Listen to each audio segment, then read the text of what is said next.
Selamat siang para netizen dimanapun kita berada, salam inspirasi bagi kita semua ya. Ridwan Kamil bertemu dengan Jokowi ya di tengah elektabilitas yang stagnan. Analisis mengatakan ini blunder bro. Jelas ya di depan mata sosok seorang Ridwan Kamil ini blunder begitu kan ya. Warga Jakarta itu rasional Pak Ridwan Kamil ya. Pak Ridwan Kamil itu harus lihat bahwa masyarakat DKI Jakarta itu rasional untuk memilih. Artinya apa? Artinya tingkat pendidikan untuk memilih itu, memilih seorang pemimpin itu adalah melihat dari rekam jejak itu begitu. Kalau semakin dekat dengan seorang Jokowi, maka semakin blunder sosok Ridwan Kamil ini. Apalagi Suswono, wah, sudah dilaporkan sana sini. Ini blunder bro, begitu kan ya. Blunder ini ya, Ridwan Kamil blunder, Suswono juga blunder di situ begitu kan. Apa yang harus kita lihat ya? Kimplas dari partai-partai saja begitu kan ya. Sudah mau enggan untuk membiayai Ridwan Kamil dan Suswono. Jakarta ini masih menarik ya, karena rupanya RK Suswono ini ditinggalin oleh pendukungnya. Partai-partai penyokongnya. Ya. Misalnya ya. Jadi kami ketemu dengan beberapa narasumber, termasuk juga di internal PKS. Jadi PKS ini merasa ditinggal sendirian untuk bekerja di Jakarta. Ya. Tidak dapat apa-apa kok begitu kan. Seperti Nasdem, ya PKB begitu kan ya, seperti partai-partai yang lain. Ya masalah soal finansial, masalah kos pemilunya begitu kan ya, kos pilkadanya. Saya kira mungkin hanya sekitar simpatisan, hanya mungkin sekitar hanya formalitas atau apa begitu kan.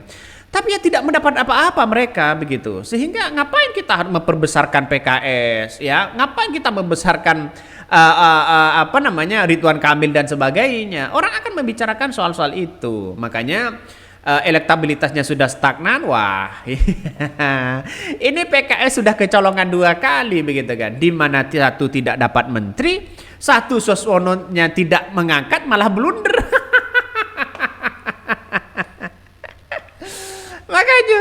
Makanya sudah ya, saya kira kalau ngusung Anies Baswedan saya kira wah ini semakin tinggi loh begitu kan ya. PKS itu dia merasa bangga karena di DKI Jakarta itu ya kursi DPR-nya menjadi ya nomor 1. Padahal itu kan akibat dari apa yang kemudian ya anak-anak Abah, pendukung-pendukung Anies Baswedan ada dampak kepada PKS.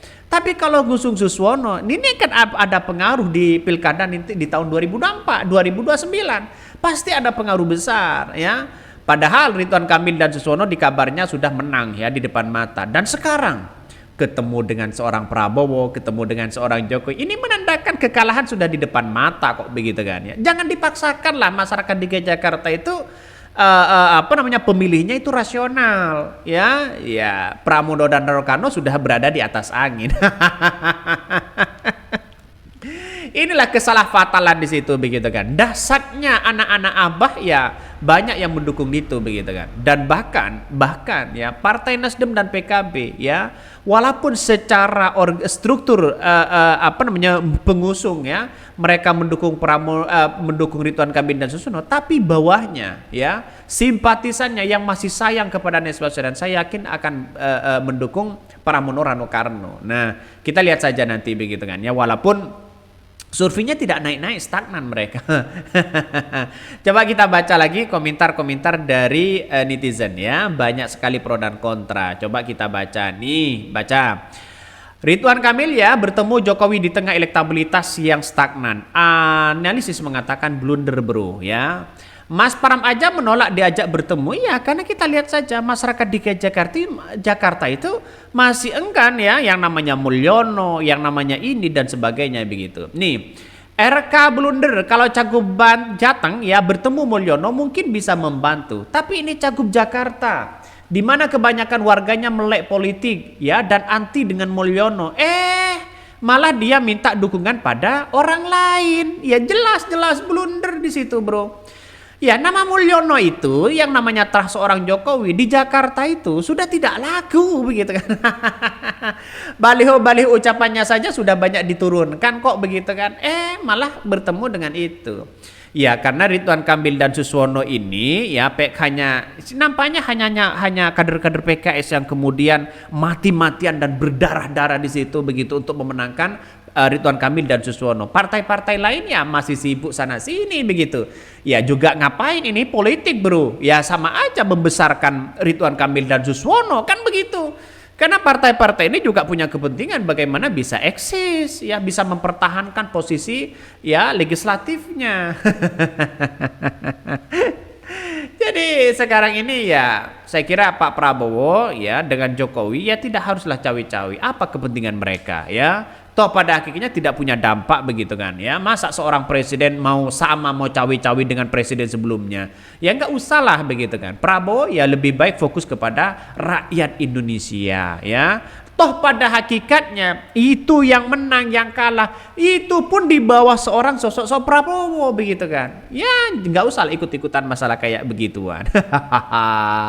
Ngeri-ngeri sedap ini bos ya. Dan bahkan ya pendukung-pendukung Jokowi semuanya mau dikerahkan ya. Pendukung-pendukung Prabowo, pendukung-pendukung Jokowi mau dikerahkan. Buat apa coba? Ya nggak usah lah ya. Masyarakat DKI Jakarta itu ya rasionalitas untuk memilih pemimpin di situ begitu ya. Makanya jangan sombong ya. Menang satu putaran, menang ini dan sebagainya. Coba kita baca ya.